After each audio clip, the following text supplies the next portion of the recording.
Bonjour à tous, j'espère que vous allez bien.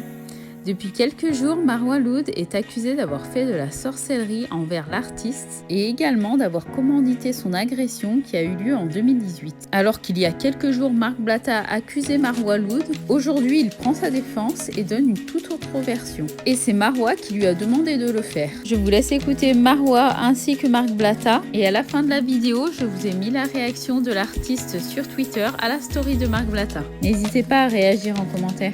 Coucou mes bébés, j'espère que vous allez bien, que tout va bien pour vous. Je fais cette vidéo aujourd'hui parce qu'apparemment la dernière fois quand j'ai parlé, ça ne vous a pas suffi. Mes explications, ça ne vous a pas suffi. Pourtant j'avais promis de ne pas reparler. Donc là tout de suite je ne le referai pas. Par contre, vu qu'ils sont passés par Marc Blatta pour faire exploser leurs fausses histoires de merde, du coup je suis repassée par Marc Blatta. Marc, t'es allé voir quelqu'un aujourd'hui qui t'a apporté toutes les preuves, parce que nous on a des vraies preuves, toutes les preuves, qui t'a tout expliqué, t'as toute l'histoire. Donc vraiment c'est à toi de rétablir la vérité. Je voulais pas en arriver là, mais bon, au bout d'un moment quand t'as affaire à des trous du cul comme ça, bah t'es obligé. Donc branchez-vous tous sur le snap à Marc Blatta ce soir, il y aura de grosses révélations. Et j'espère que vous payerez tout l'acharnement que vous avez eu envers moi, pour toutes les personnes qui ont été mauvaises, qui m'ont souhaité des trucs de ouf. Du coup voilà, honte à vous, vraiment, les personnes qui ont jugé pour rien, qui ont fait les groupies, parce que vous êtes tous des suceurs de toute façon ceux qui ont fait ça. Et voilà, Marc, je compte sur toi pour tout sortir, pour tout rétablir, et voilà, rendez-vous ce soir.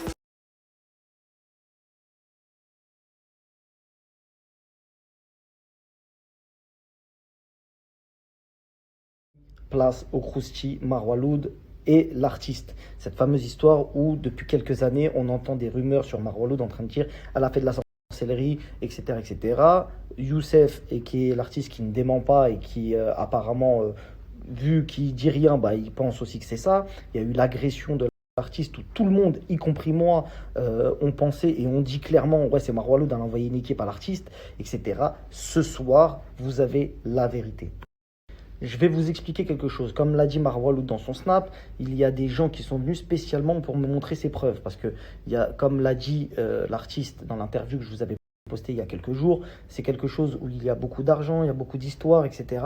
Et c'est un peu compliqué de vous expliquer, mais je vais essayer de faire de mon mieux pour vous faire un synopsis de tout ça, que vous compreniez bien qui a fait quoi.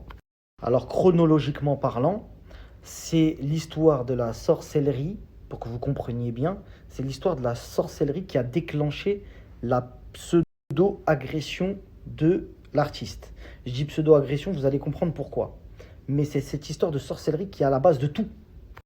Pour vous contextualiser les choses, Youssef, et qui est l'artiste, est en plein buzz, il casse tout, d'accord. Il fait que des tubes, c'est une machine à tubes, ça c'est incontestable, il est en plein buzz, etc. Il arrive à attraper Marwa, qui arrive et qui est managé par l'équipe de l'artiste, donc Purple Money, le manager, le producteur, le ceci, le cela, tout le monde, toute l'équipe, c'est une équipe, hein, c'est pas une seule personne, c'est plusieurs personnes. Et en fait, ils prennent en charge Marwa Loud et ils la font péter. Ça veut dire qu'elle commence à faire des tubes elle aussi, etc. Et elle commence à bien monter. Sauf qu'arrivé à un moment, quand elle commence à bien monter, en fait, ça touche un petit peu l'artiste qui se sent un peu délaissé par sa propre équipe. Suite à ça, on a l'artiste qui, touché par ça, qui commence, entre guillemets, à faire des petites réflexions, etc. Et à sentir que y a des petites préférences. Genre, c'est elle la chouchoute un petit peu, etc. Et ça le déplaît. Le truc, c'est que pendant une certaine période, l'artiste était très souvent avec Marwa Loud au studio pour la conseiller artistiquement, etc., pour être auprès d'elle, vu que c'est, entre guillemets, son producteur, etc. Donc voilà, c'est normal.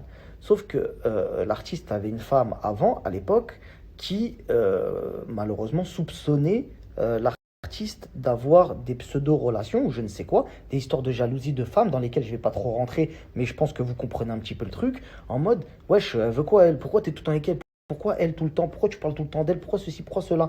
En gros, des reproches continuels que subissait l'artiste vis-à-vis de son ex-femme aujourd'hui, qui, entre guillemets, lui rentrait un peu dans la tête et lui disait ouais, vas-y, t'as vu, elle, tout le temps, elle, je comprends pas, machin, je suis sûr qu'elle t'a fait un queutru. Ça a commencé comme ça. Je suis sûr qu'elle t'a fait un scroll. T'as capté ou pas?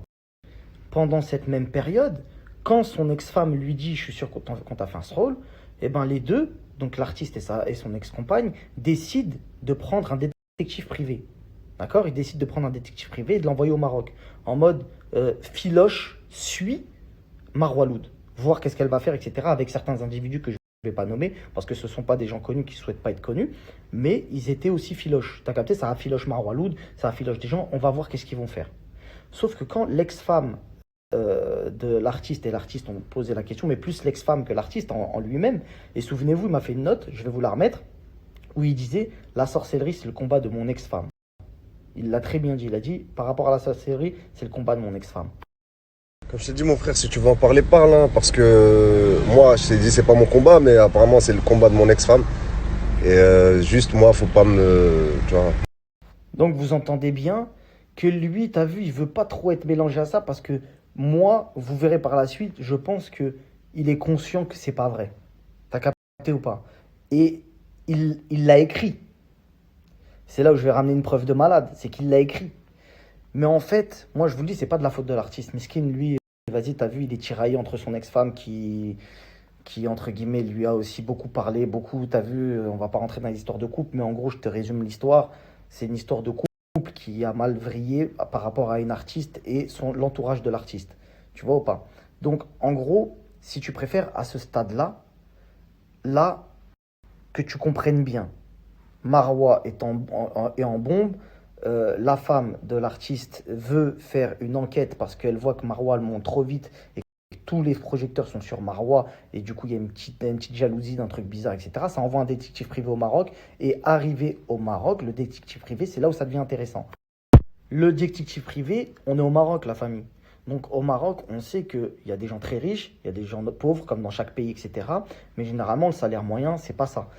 Et quand il y a la femme d'un artiste tel que l'artiste qui t'appelle et qui te dit vas-y, je te mets sur une enquête et je vais te payer, je vais bien te payer, ça sent l'oseille. T'as capté, le mec n'est pas au RSA. Tu vois ce que je veux dire? Donc, ouais, t'inquiète pas. Et en plus, t'as vu, pour des gens qui sont là-bas, quand tu leur dis ouais, je suis sûr qu'on lui a fait du rôle enquête dans ce sens-là, le mec, en fait, ce qui s'est passé, la réalité des choses, c'est que le mec, il a vu le travail était déjà mâché. Il a dit, ben, en gros, ce qui s'est passé, c'est qu'ils sont tombés sur un genre de brouteur qui leur a fait croire, voilà les trucs. Qui leur a dit, attends, je la suis, elle est là-bas derrière un arbre. Attends, je la suis, elle est là-bas derrière un truc. Attends, je la suis, il y a ça, il y a ça. Et son ex-femme, elle commençait à envoyer des mandats et des mandats et des mandats. Elle payait en fait. Elle payait parce que lui, il arrivait à la faire tenir en haleine. Tu vois ce que je veux dire? Le mec roule pas sur l'or. Donc il a commencé à lui demander des quichetas. Tu vois, vas-y, paye ça, paye ça, paye ça, paye ça. Et elle payait, miskina, parce qu'elle était persuadée que le mec ne mentait pas. Parce qu'elle, ça a appuyé ses idées. Donc le mec ne lui a jamais ramené de preuves. Et au bout d'un moment, quand elle a voulu arrêter de payer, parce qu'elle s'est dit, ouais, tu me dis qu'elle fait de la sorcellerie, mais en fait, elle est où la vraie preuve? Il a commencé à ramener les fameuses notes vocales du sorcier soi-disant, qui doit être un plombier, un mec qui répare des moteurs de Renault 19, qui est venu, qui a dit, ouais, je suis sorcier, il y a 2 meufs qui sont venues, etc. Il n'y a aucune note de Marwa, il n'y a aucun truc, etc. Et pour l'instant, à ce stade-là, eux, l'artiste et son ex-femme, sont persuadés que Marwa fait de la sorcellerie. Et ce qui va déclencher, au sein de Purple Money, une ambiance très bizarre.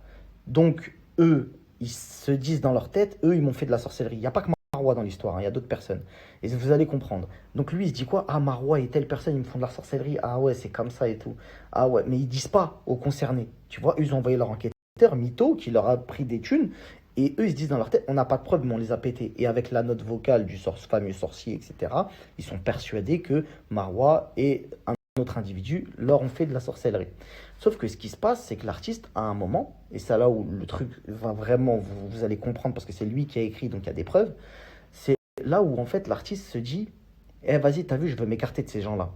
Donc, à un moment donné, il va mal parler à un mec de son équipe. Je vous mets tout de suite la capture écran de ce que l'artiste a dit à son soi-disant pote qu'il soupçonnait de sorcellerie et que le mec ne savait pas, tu vois, et il lui a mal parlé. Regardez l'échange qu'il y a eu entre les deux.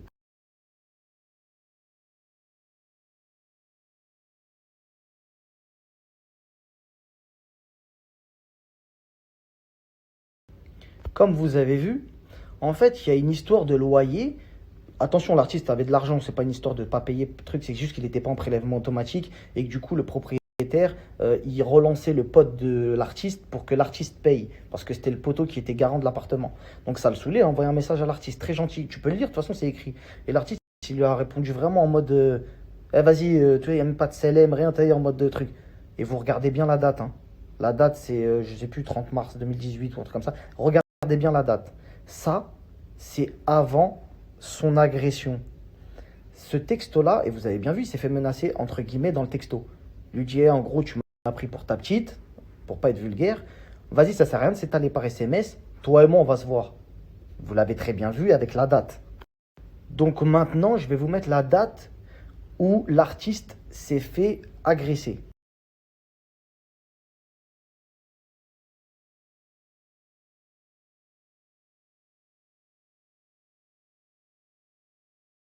C'est ni plus ni moins que la personne que vous venez de voir par SMS qui est partie avec 4 personnes. Ils sont arrivés en voiture. L'artiste était lui aussi avec 3 amis. Donc 3 amis plus l'artiste, ça fait 4. Et ce sont des gens qui se connaissent. C'est pas une équipe contre une autre. Non, non, non, non, non. C'est des gens du même label. C'est des gens, c'est la même équipe en fait, tout ça. Quand l'artiste avait des problèmes, il appelait ces gens-là. Je sais pas si tu captes. C'est tous la même équipe. Et quand les 4 sont arrivés, ils sont pas venus pour mêler l'artiste. Ils sont venus parce que l'autre, il l'avait entre guillemets menacé. Il y avait le garde du corps de l'artiste, il y avait des gens, témoins, etc. La personne concernée qui s'est fait mal parler par l'artiste, après l'artiste, il a fait ce qu'il avait à faire. Et voilà, on connaît la suite. Agression, entre guillemets. Et tout le monde est parti chez soi, chez lui, tout le monde est rentré chez lui. Et fin de l'histoire. Donc, il n'y a pas 40 000 personnes qui l'ont tapé. C'est une personne qui s'est battue avec lui, qui a fait ce qu'il avait à faire par rapport à des menaces antérieures, parce que Youssef avait mal parlé. Et vous pouvez me dire, ah ouais, putain, j'aimerais trop, mais ça, j'ai l'impression que c'est faux. Bah, moi aussi, c'est ce que je me suis dit, sauf que j'ai vu les échanges de messages. Et j'ai vu que donc l'artiste, après cette soi-disant agression, donc cette bagarre, donc pas une agression, un combat, voilà, t'as perdu, et un échange de textos, donc vous avez les dates, texto antérieur, je me fais menacer, date de l'agression sur Internet, personne ne peut mentir. Et ensuite, là, je vais vous mettre un échange où il dit clairement, écoute, ouais, c'est vrai, tu as fait ce que tu avais à faire, désolé, en vrai de vrai, je sais pas pourquoi j'ai cru à ça, le détective a menti. Écoutez la dinguerie, la famille. Le détective a raconté que du mytho, mais le mal est fait, c'est trop tard. Je vous mets tout de suite l'échange.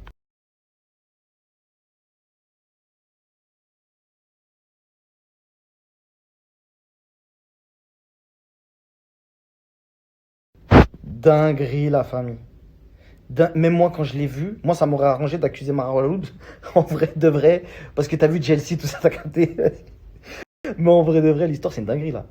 Là, l'histoire, c'est une dinguerie. Parce qu'en fait, je vous explique, Youssef, je dis miskin parce que il n'est pas responsable de ça. Je veux accuser personne dans cette histoire-là. Je pense qu'il y a beaucoup de trucs d'intérêt, machin, nanana. Mais en fait, l'ex-femme de l'artiste a vraiment fait comprendre, si vous voulez, à l'artiste, écoute, je m'en bats la race, tu vas pas la défendre. Moi, je suis persuadé que tu vas pas la défendre. Et lui, il le savait, que c'était pas elle. Personne, Marwa Loud, elle a envoyé 0 équipe.